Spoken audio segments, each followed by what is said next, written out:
the video section that needs to go in there. Okay. You're live. You are live. Oh, it looks like my broadcast is deleted to Facebook for some reason. Huh. All right, well, we'll just remove that one. It was just my page, and then we'll just continue with the group. C'est la vie. Sometimes this stuff happens.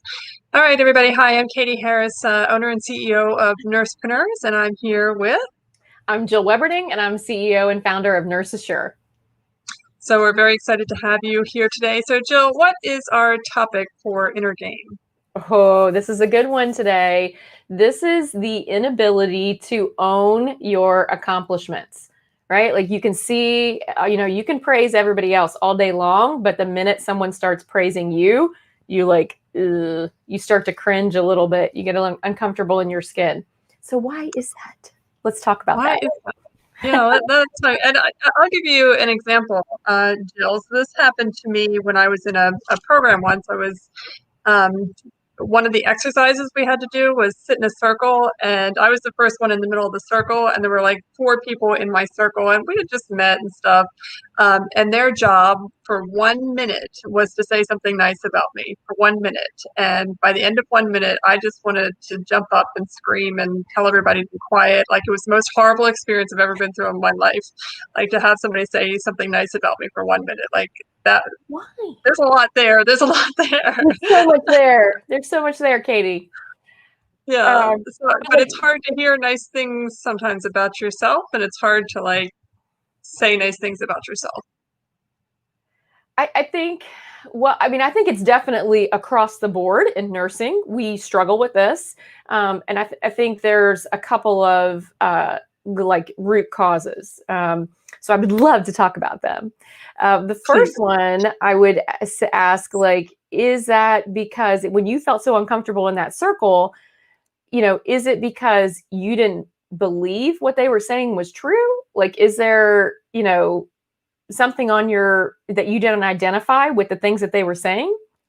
No, because it was pretty superficial. They'd say, oh, you have a nice smile, you have this, you have that. It was just uncomfortable. Like, I didn't want to hear them say nice things about me. Like, it would have been much easier if they told me, my hair looked a mess or my shirt was untucked or, criticisms. I could take those, but, to sit there and say nice things about me was hard. And I think it kind of wraps into the bragging piece of, bragging with talking about yourself and promoting yourself, because back then I really did struggle a lot with promoting my own stuff and saying, hey, I can help you do this. Yeah.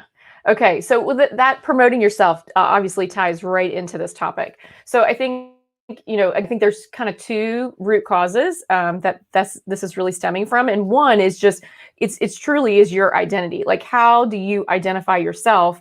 And when someone says, that you're amazing and you're so organized and, you have great leadership skills and you just killed, this program, we immediately start playing ourselves, minimizing what they're saying and playing small. And so, that's typically because underneath it all, we don't necessarily identify ourselves that way. So other people might, see us as this leader in our, field, but you're like, ooh, I don't know, there's a lot of other really great people out here, right? Like you immediately start deflecting and you're playing small. You're minimizing what you've done and what you're passionate about and what your skills are. And so I would be like, what else are you playing? Where else in your life are you doing that? Where else are you playing small? How much time do you have, Jill? Should I pay you by the hour? Come on, did somebody tell you that you can't do something? Or, you're really smart, but not that smart. Like, you're smart enough to probably go to nursing school, but you probably shouldn't think about medical school. So where is it? And most of the time these things come from our childhood. So it's were we told that you shouldn't dream? You can dream, sort of big, but not that big. You might do something okay, but probably not going to be like one of these spectacular people out on the stage. So it really is, what do you actually believe about yourself? on that level. It's that identity, and that's what makes you feel so uncomfortable and makes you want to crawl out of your skin. Because when they're saying nice thing, you're like, oh, would you just shut up? Like, like just it feels wrong because it's not what you believe about yourself and how you identify on that level. Right. And prior to that, like working in the hospitals, I don't know where I got this idea. I don't know if it was given to me in nursing school or if it came from childhood or if I just made the whole thing up. But one of the things that I did as a nurse was promote the doctor. And I would like do all this stuff behind the scenes and make him or her look really good and, not really ask for anything. And the only thing it did for me over time was just like, make me angry and resentful and just like Resentful. why does nobody notice me, because I'm like hiding in the corner, basically. Yeah. So yeah, that kind of led into me going into business and being afraid to hear compliments or hear or just be on stage. Yeah. And then, and there's this idea too that when you get out in front of people, when you are recognized, when the spotlight is shined on you, your inner critic and imposter syndrome also kicks in, and you're like, oh, what if they find out? Like, what if they realize that I don't really deserve this recognition? What if they realize that I'm really not that good? I mean, I'm okay, but I don't know that you need to call me out. Like, don't call me out because I don't, there's a whole lot of other people who know more than I do, in this area or this subject. So it's like, all those things just kind of feed in together of you don't want the spotlight because you're maybe deep down afraid that you really don't deserve it. You don't, what if they find you out, that whole imposter thing going on. No, absolutely. That's a huge part of it. And we've talked about imposter syndrome before. We all feel imposter syndrome, no matter what level you're at. You still feel imposter syndrome to some extent. I think a lot of people are very good at hiding it, Some better but than others, right? yeah, but that doesn't mean they're any good at not feeling it. That's right.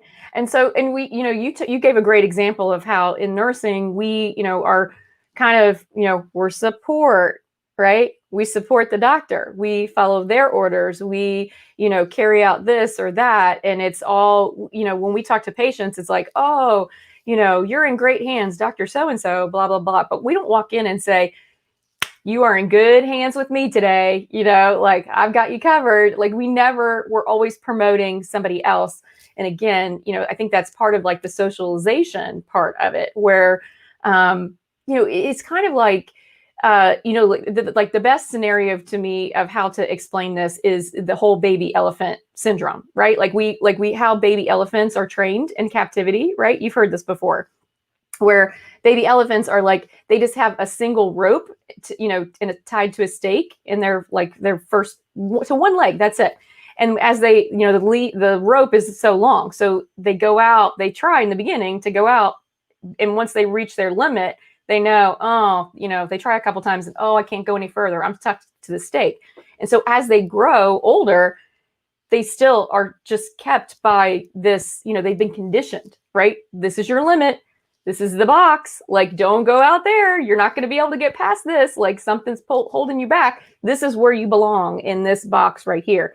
And so even as they become adult elephants, they're still kept in captivity by a single rope, which obviously they could pull out anytime they want and just cruise around wherever. But, like it's been conditioned in them that this is your limit. This is where, you belong. And we do that as nurses. I think we've done that for years, for decades, and it's just kind of been conditioned in us.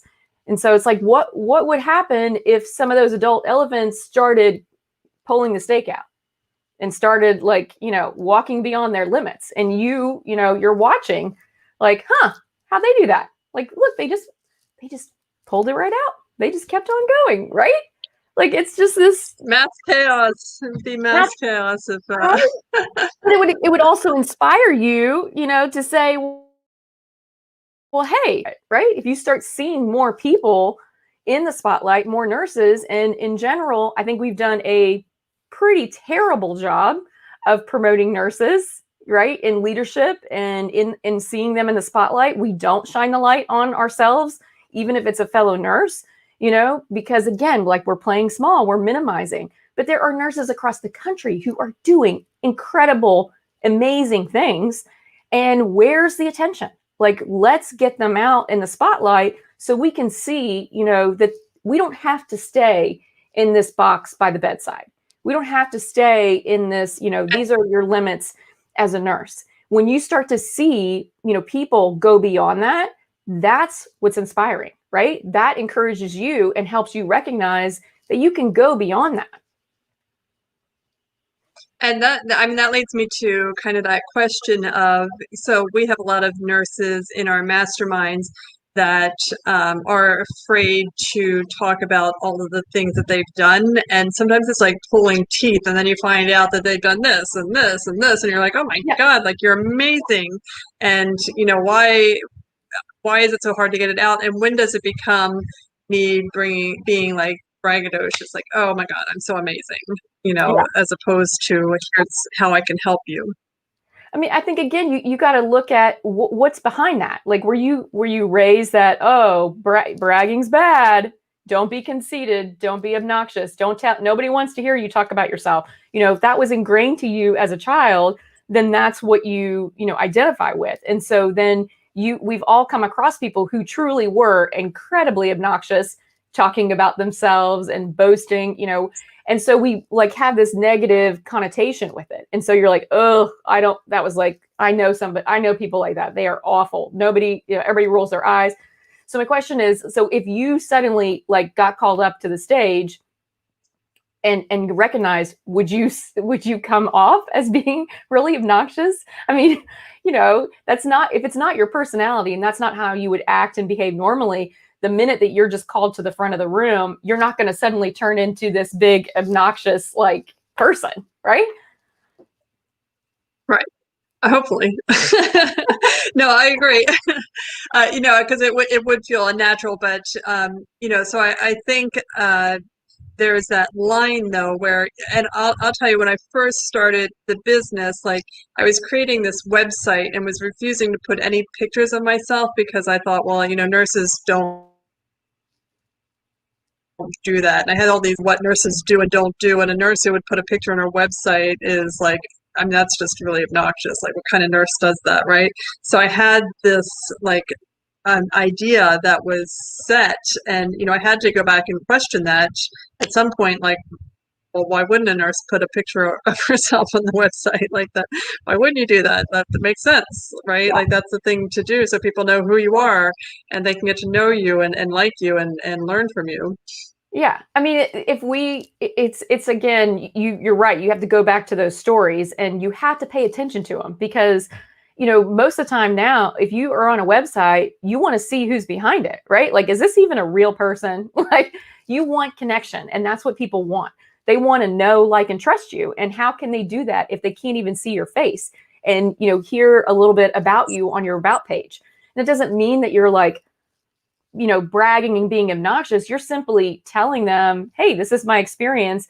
And if this, is in an area that you need help with, I can help you. Right. So, saying what you do and letting people know what you have to offer, you're just putting it out there like, hey, this is what I do. If you ever have trouble in this area, I can help you. That doesn't mean that you're like, pouncing on them and pushing things down their throat. Right. And I like to think of this because I learned this doing StoryBrand with Donald Miller. He was really amazing in helping you to understand this concept. And he talked about the business being a way to illuminate somebody else, right? So you as the business owner are kind of the guide, and you have to have credentials. You have to have been through what it is that the person, or have some sort of experience with what the person is going through. But the actual hero of the story is your customer or your client. So Yes. one, you have to attract them to you based on what you've done, but the whole focus of your message is where you're taking them and what their life is going to look like. So, and I think it's easier to focus on your clients that way, but the client has to, and your audience has to be able to trust you. And if they don't know your background, they don't know your story, they don't know why you're credible. I mean, Joe Schmo on the street might be able to help me, but how do I know I can trust him? And if you don't have that trust factor, um, can't have a relationship. Yeah, I mean they want to know, why are you the person to help me with this, right? Because we've talked before in the past, and certainly in our masterminds, that it's never about information.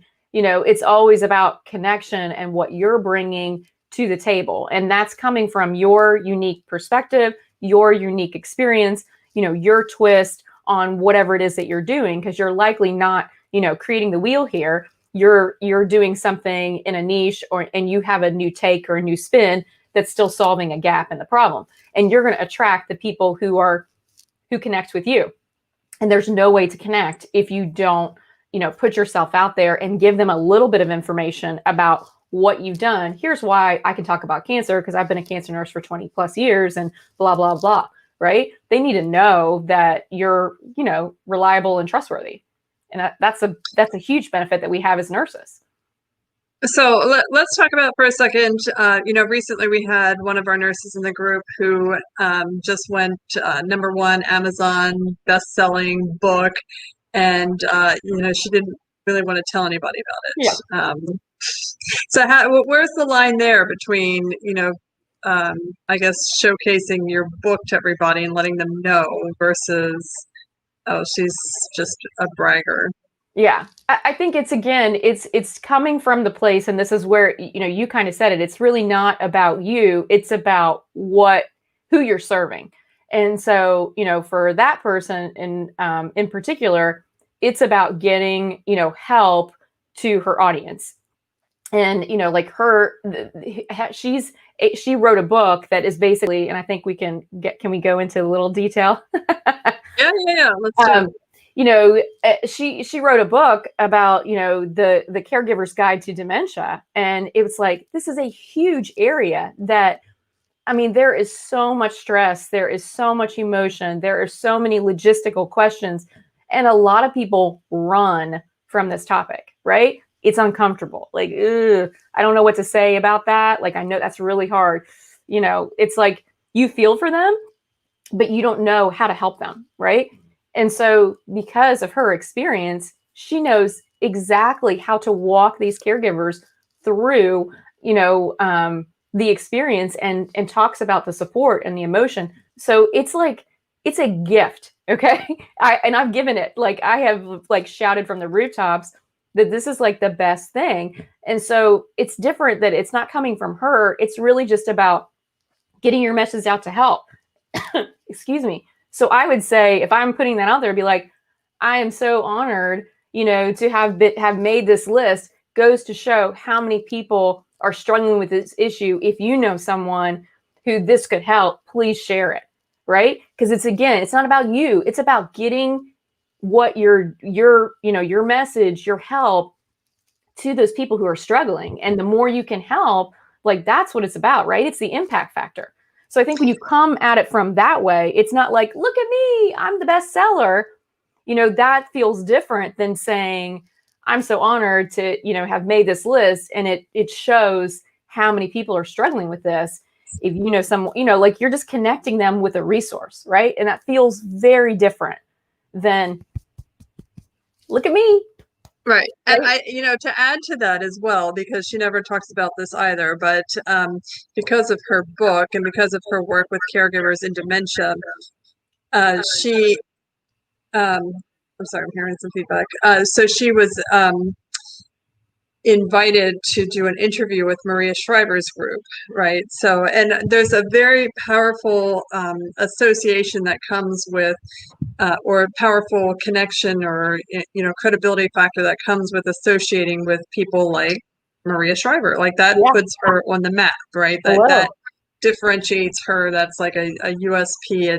It makes her rise above, and it's not, oh, look at me, I'm with Maria. It's, again, I'm so honored that that Maria Shriver's group was interested in my work in Alzheimer's, and work with my work with caregivers, because it's an important issue to her. And summarizing, and this is why it's important to get this message out and to help as many people as we can. Yeah. And like, I mean, not nearly enough people knew that that even happened, in my opinion, right? But that is an opportunity to be like, you can use it as a thank you to Maria Shriver for caring about, this issue that I am also so passionate about. There's so many, there's X million of people, struggling with this. Thank you for shining the light and helping connect people to resources, right? It doesn't have to be about, look at me. And so if you're coming from that perspective, it feels like that change, change the perspective, change your messaging on how you're promoting that. And it rarely is truly about you. It's about what you're, connecting other people to resources, or even inspiring other nurses. Hello, like, can we talk about that? Right.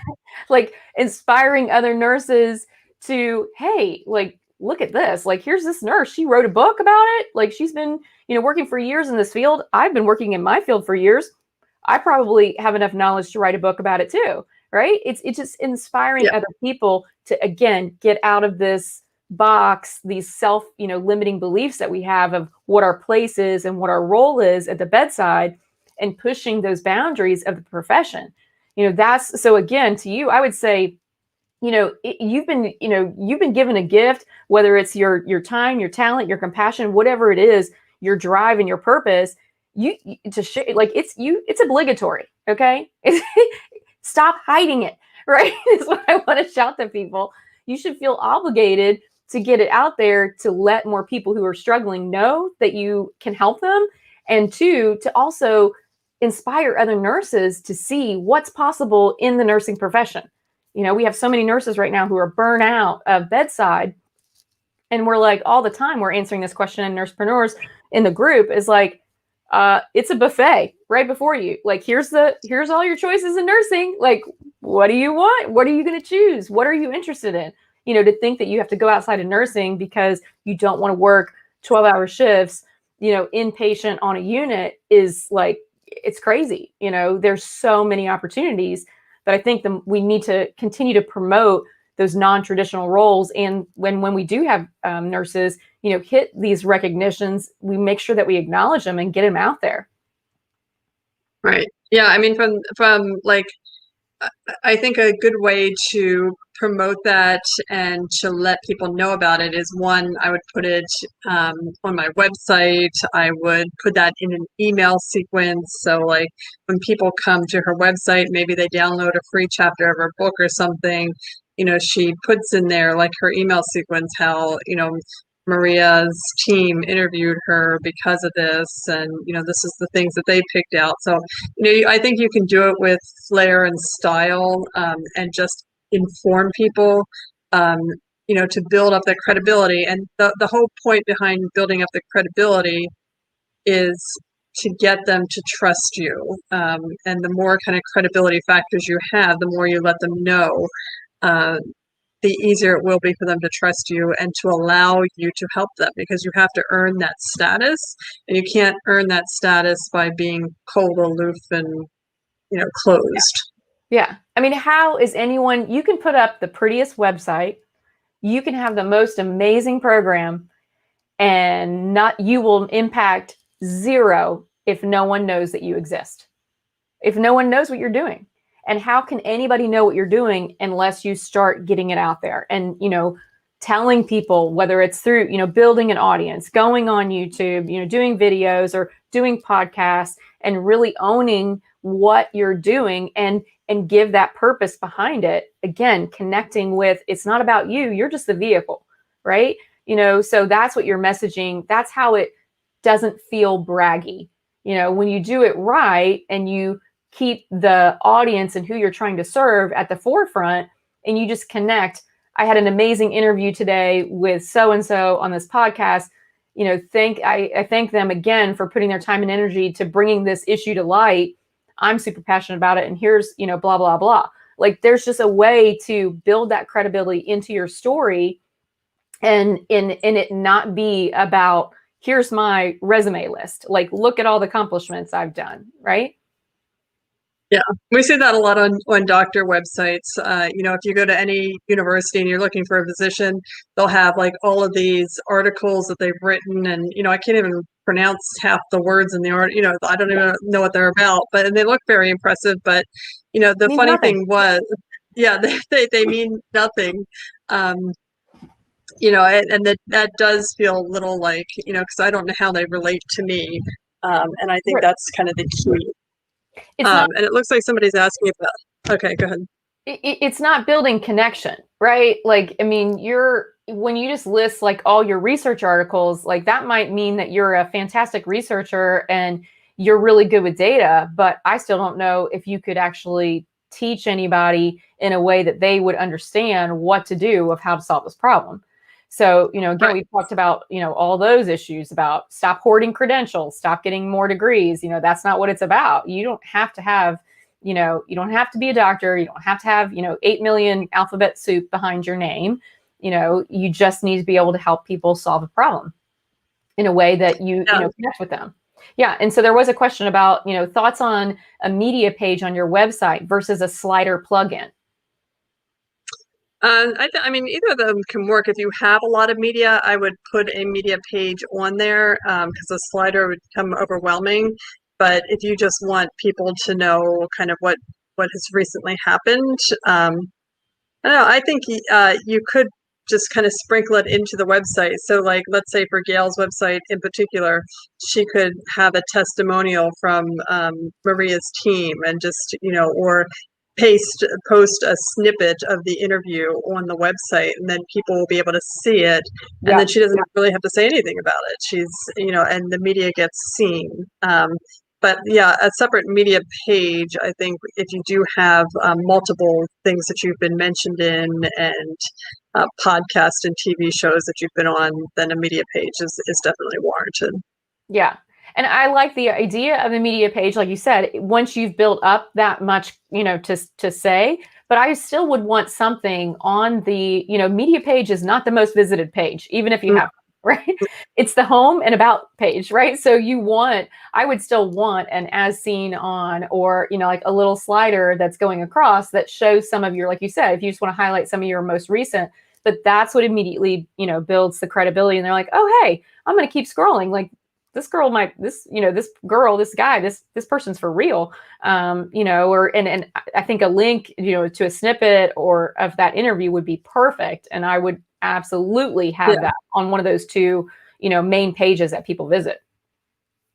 yeah, and I mean on top of that too, like media is nice, and it's a great way to build credibility, but something that will build credibility faster and just more emotionally would be having somebody give you a testimonial. So if you work with somebody and you provided them some sort of transformation or help them to do something, and they tell the story, they tell how you help them.